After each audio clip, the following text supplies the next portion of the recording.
मेरे प्यारे बच्चों, ATS teaching with Tarun sir की क्लास में आपका स्वागत है। आज हम आपको पढ़ाएंगे एनसीईआरटी क्लास 8 साइंस का चैप्टर 1 फसल उत्पादन एवं प्रबंधन। आइए आगे बढ़ते हैं। फसल क्या होती है? जब एक ही किस्म के पौधे किसी स्थान पर बड़े पैमाने पर उगाए जाते हैं तो इसे फसल कहते हैं। उदाहरण के लिए गेहूं की फसल का अर्थ है कि खेत में उगाए जाने वाले सभी पौधे गेहूं के हैं। ये इसका डेफिनेशन है।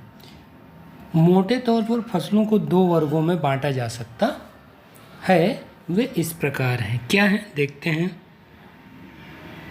खरीफ फसल वह फसल जिन्हें वर्षा ऋतु में बोया जाता है खरीफ फसल कहलाती है।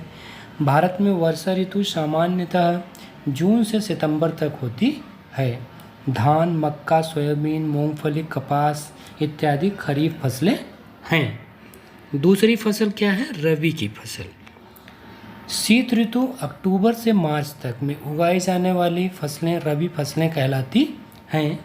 इसमें आपका गेहूं, चना, मटर, सरसों तथा अलसी रबी फसल के उदाहरण हैं। इसके अलावा कई स्थानों पर दालें और सब्जियां ग्रीष्म में उगाई जाती हैं। अब हम देखेंगे कि हम फसल को उगाने के लिए कई चरणों में कैसे फसल को उगाया जाएगा मिट्टी में। पहला है आपका मिट्टी तैयार करना। दूसरा पॉइंट है बुआई करना। तीसरा है खाद एवं उर्वरक देना। चौथा पॉइंट है उसकी सिंचाई करना। खरपतवार से सुरक्षा करना, कटाई करना। लास्ट पॉइंट है भंडारण करना। आइए आगे चलते हैं। मिट्टी तैयार करना। किसी भी फसल को उगाने के लिए पहले हम क्या करेंगे? मिट्टी को तैयार करेंगे। कैसे तैयार करेंगे उसके बारे में हम डिस्कस करते हैं। फसल उगाने से पहले मिट्टी तैयार करना प्रथम चरण है। मिट्टी को पलटना तथा इसे पोला बनाना कृषि का अत्यंत महत्वपूर्ण कार्य है।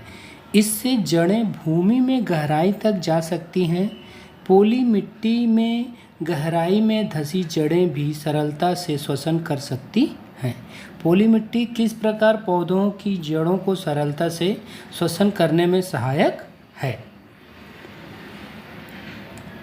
आइए देखिए हम जोताई कैसे करते हैं। ये सबसे कन्वेंशनल तरीका है बैल और हल के साथ में मिट्टी को पलटना, उसकी जोताई करना। दूसरा तरीका देखते हैं। दूसरा तरीका है कुदाली से जो है मिट्टी की गुड़ाई करना, खुदाई करना। तीसरा जो है तरीका है कि हम कल्टीवेटर को ट्रैक्टर द्वारा चलाते हुए उसकी मिट्टी की जोताई करके और मिट्टी को अच्छी तरह से पलट करके उसे तैयार करें। चलिए नेक्स्ट पॉइंट देखते हैं। अगला पॉइंट है हमारा बुआई। अब मिट्टी तैयार हो गई तो अब हम उसमें बीज को बोएंगे। फसल का जो उत्तम क्वालिटी का बीज होगा उसको हम बोएंगे। बुआई फसल उत्पादन का सबसे महत्वपूर्ण चरण है। बोने से पहले अच्छी गुणवत्ता वाले साफ एवं स्वच्छ बीजों का चयन किया जाता है। किसान अधिक उपज देने वाले बीजों को प्राथमिकता देता है। जिसकी उपज ज़्यादा होगी किसान उसका उपयोग करेगा। आइए आगे देखते हैं। बुआई का ये सबसे कन्वेंशनल तरीका है जो बैल के साथ में पीछे पीछे अनाज को गिराते जाएंगे और उससे बुआई करेंगे। दूसरा जो अभी आधुनिक तरीका है उसको देखिए। उसमें हम सीड ड्रिल का इस्तेमाल करते हैं। इसको हम ट्रैक्टर में लगा देते हैं और उसमें बीज को डालते हैं और वो बुआई कर देता है। चलिए तीसरा पॉइंट देखते हैं। तीसरा पॉइंट है अब फसल तैयार हो गई तो हमें उसमें खाद और उर्वरक देना है। आइए वे पदार्थ जिन्हें मिट्टी में पोषक स्तर बनाए रखने के लिए मिलाया जाता है उन्हें खाद एवं उर्वरक कहते हैं। खाद और उर्वरक दोनों अलग चीज़ें हैं। खाद जो हमें गोबर वनस्पति के सड़ने से मिलता है वो खाद है और उर्वरक एक रासायनिक पदार्थ है जिसे हम बनाते हैं। आइए आगे देखते हैं। उर्वरक रासायनिक पदार्थ है जो विशेष पोषकों से समृद्ध होते हैं। उर्वरक का उत्पादन फैक्ट्रियों में किया जाता है। उर्वरक के कुछ उदाहरण हैं, जैसे यूरिया है, अमोनियम सल्फेट है, सुपर फास्फेट है, पोटास है, एनपीके मतलब नाइट्रोजन, फास्फोरस और पोटेशियम ईटीसी। अभी खाद और उर्वरक में हमें डिफरेंस अगर देखना हुआ तो हम कैसे देखेंगे, उर्वरक खाद से कैसे भिन्न है, आइए इसकी भिन्नता को हम देखते हैं। तो पहला है उर्वरक। उर्वरक एक मानव निर्मित सॉल्ट है, लवण है। खाद क्या होता है? खाद एक प्राकृतिक पदार्थ है जो गोबर एवं पौधों के अवशेष के विघटन से प्राप्त होता है। दूसरा पॉइंट है उर्वरक का उत्पादन फैक्ट्रियों में होता है, जबकि खाद खेतों में बनाई जा सकती है। तीसरा पॉइंट है उर्वरक से मिट्टी को ह्यूमस प्राप्त नहीं होता है। ह्यूमस क्या होता है कि मिट्टी जैसा ही कुछ पदार्थ जो काफ़ी समय तक रहेगा, जबकि खाद से मिट्टी को ह्यूमस प्रचुर मात्रा में प्राप्त होता है। चौथा पॉइंट है उर्वरक में पादप पोषक जैसे कि नाइट्रोजन, फास्फोरस तथा पोटेशियम प्रचुरता में होते हैं, मतलब वो डायरेक्ट ही पौधे को मिल जाते हैं। खाद में पादप पोषक तुलनात्मक रूप से कम होते हैं। आइए आगे बढ़ते हैं। अगला पॉइंट है, अब हमने खाद दे दिया, बुआई कर दी, मिट्टी तैयार कर लिया, उसमें बुआई कर दी, हमने खाद भी डाल दिया। अब हमारी बारी आती है सिंचाई करने की। सिंचाई करना बहुत ही ज़रूरी है। आइए, जीवित रहने के लिए प्रत्येक जीव को जल की आवश्यकता होती है। पौधे के वृद्धि एवं परिवर्धन के लिए जल का विशेष महत्व है।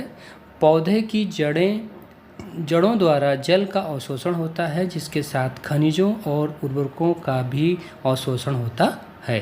पौधों में लगभग 90% जल होता है। जल आवश्यक है क्योंकि बीजों का अंकुरण शुष्क स्थिति में नहीं हो सकता है।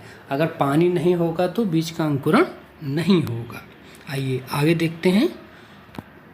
निश्चित अंतराल पर खेत में जल देना सिंचाई कहलाता है। मतलब एक अल्टरनेट अंतराल पर हम जब जल देते हैं तो उसी को सिंचाई कहते हैं। सिंचाई का समय एवं बारंबारता फसलों, मिट्टी व एवं ऋतु में भिन्न भिन्न होता है। गर्मी में पानी देने, देखिए ये पानी देने के कई तरीके हैं। जैसे पहला तरीका आप देखिए, कन्वेंशनल तरीका है, मोट के द्वारा पानी दिया जा रहा है। दूसरा है ये ढकली के द्वारा पानी दिया जा रहा है। तीसरा तरीका आप देखिए ये रहट है, इसके ज़रिए पानी दे रहे हैं। कुछ आधुनिक तरीके भी हैं हमारे, ये तो परंपरागत तरीके हैं। चेन पाइप के ज़रिए पानी खेतों को दिया जाता है। अब आइए आधुनिक तरीकों के बारे में देखते हैं। ये है आपका ऐसा तरीका जिससे हम पानी को फुहारे के ज़रिए देते हैं सब जगह। ये तरीका है डिपिंग का, हम फुहारे के ज़रिए सब जगह पानी देते हैं। चलिए आगे देखते हैं। अब हमने फसल तैयार कर ली है तो पानी भी दे दिया है, तो हमें देखना है कि उस फसल की सुरक्षा करना है हमें। खरपतवार से सुरक्षा कैसे करें हम? खरपतवार क्या होता है, आइए इसके बारे में डिस्कशन करते हैं। खेत में कई अन्य अवांछित पौधे प्राकृतिक रूप से फसल के साथ उग जाते हैं। इन अवांछित पौधों को खरपतवार कहते हैं। खरपतवार हटाने को निराई कहते हैं। निराई आवश्यक है क्योंकि खरपतवार जल, पोषक, जगह और प्रकाश की स्पर्धा कर फसल की वृद्धि पर प्रभाव डालते हैं। मतलब अगर खरपतवार होंगे तो आपकी फसल अच्छी नहीं होगी। उसमें जो पोषक तत्व होंगे मिट्टी के अंदर, जो हम खाद डालेंगे उसको खरपतवार ही ले लेंगे। तो अभी हमें इससे कैसे निपटना है वो देखते हैं। चलिए आगे बढ़ते हैं। रसायनों के उपयोग से भी खरपतवार नियंत्रण किया जाता है, जिन्हें खरपतवार नाशी कहते हैं, जैसे 2,4-D खेतों में इनका छिड़काव किया जाता है जिससे खरपतवार पौधे मर जाते हैं, परंतु फसल को कोई हानि नहीं होती है। खरपतवार नाशी को जल के में आवश्यकता अनुसार मिलाकर फुहारा की सहायता से खेत में छिड़काव करते हैं। खेत में छिड़काव कर देंगे तो हमारे वो खरपतवार नष्ट हो जाएंगे और फसल हमारी सही रहेगी। आइए देखते हैं क्या तरीका है उसका करने का। देखिए ऐसे जो है खरपतवार नाशी को पानी में उचित परसेंटेज में मिलाकर हम फसल के चारों तरफ छिड़काव कर देते हैं, जिससे देखिए इसमें फसल जो है हरी बची हुई है और जो खरपतवार हैं वो सब नष्ट हो जाते हैं कुछ दिनों में। आइए अगला पॉइंट देखते हैं। अगला पॉइंट, हमारी फसल तैयार हो गई तो तैयार होने के बाद हम क्या करेंगे, फसल की कटाई करेंगे। कटाई के क्या होता है वो देखते हैं। फसल की कटाई एक महत्वपूर्ण कार्य है। फसल पक जाने के बाद उसे काटना कटाई कहलाता है। कटाई के दौरान या तो पौधों को खींचकर उखाड़ देते हैं या उसे धरातल के पास से काट लेते हैं। एक अनाज फसल को पकने में लगभग 3 से 4 महीने का समय लगता है। हमारे देश में दरांती की सहायता से हाथ द्वारा कटाई की जाती है, ये आपने गांव में देखा होगा, अथवा एक मशीन का उपयोग किया जाता है जिसे हार्वेस्टर कहते हैं।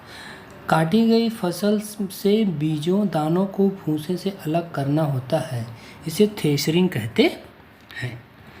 आइए आगे देखते हैं। ये आपका कंबाइन है जिसकी सहायता से फसल को, आपने देखा होगा बड़े पैमाने पर फसल की कटाई कंबाइन से ही की जाती है।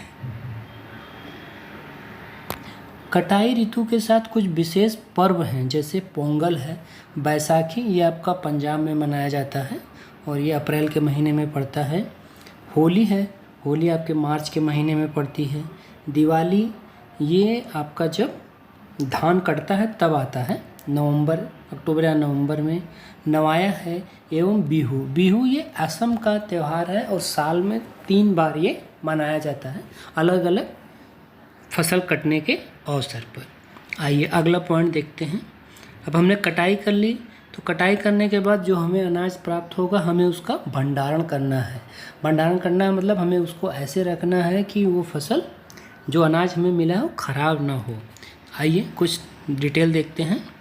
उत्पाद का भंडारण एक महत्वपूर्ण कार्य है। यदि फसल के दानों को अधिक समय तक रखना हो तो उन्हें नमी, कीट, चूहों एवं सूक्ष्म जीवों से सुरक्षित रखना होगा। ताज़ा फसल में नमी की मात्रा अधिक होती है। यदि फसल के दानों को सुखाए बिना भंडारित किया गया तो उनके खराब होने अथवा जीवों द्वारा आक्रमण से वे अंकुरण के लिए अनुपयोगी हो जाते हैं, मतलब उसका अंकुरण नहीं होगा। अतः भंडारण से पहले दानों बीजों को धूप में सुखाना आवश्यक है। मतलब हम भंडारण करने के लिए पहले बीज को अच्छी तरह से सुखा लेंगे, फिर हम उसका भंडारण करेंगे। चलिए आगे देखते हैं। बहुत बड़े पैमाने पर अगर हमें अनाज का भंडारण करना है तो उसके लिए हम साइलो का उपयोग करते हैं। जैसे देखिए सामने आपको फिगर में दिख रहा है, food corporation of India limited का ये साइलो है। इसमें कई हजार टनों में आप अनाज को भंडार करके रख सकते हैं। आइए अब हम क्वेश्चन को सॉल्व करते हैं। पहला क्वेश्चन है हमारा, उचित शब्द छांट कर रिक्त स्थानों की पूर्ति कीजिए। शब्द हमारे दिए गए हैं, तैरने, जल, फसल, पोषक, तैयारी। आइए देखते हैं।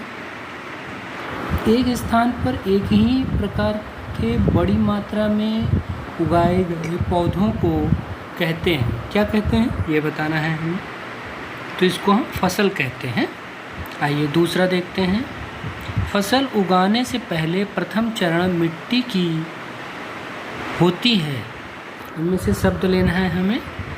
पहला चरण क्या होता है, मिट्टी की तैयारी होती है। चलिए अगला देखते हैं। क्षतिग्रस्त बीज जल की सतह पर लगेंगे, क्या लगेंगे, तैरने लगेंगे।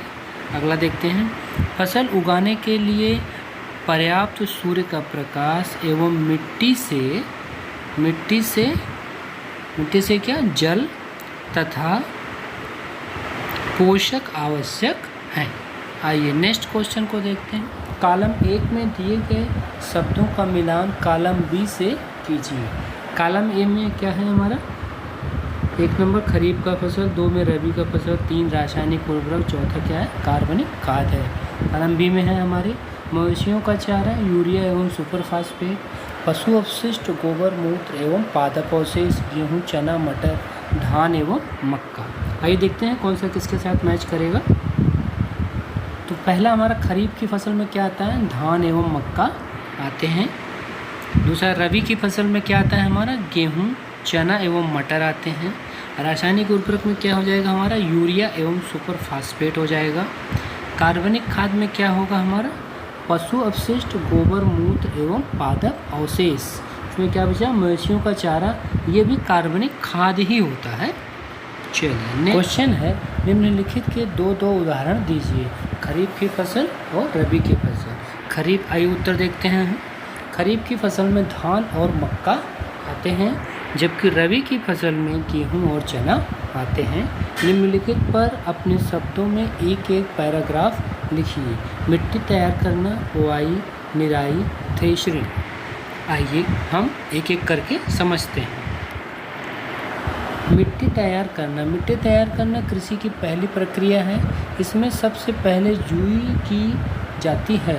जुताई की जाती है, जिससे मिट्टी पलटा जाता है और पोला किया जाता है। जुताई की क्रिया हल या ट्रैक्टर में लगे कल्टीवेटर का प्रयोग किया जाता है।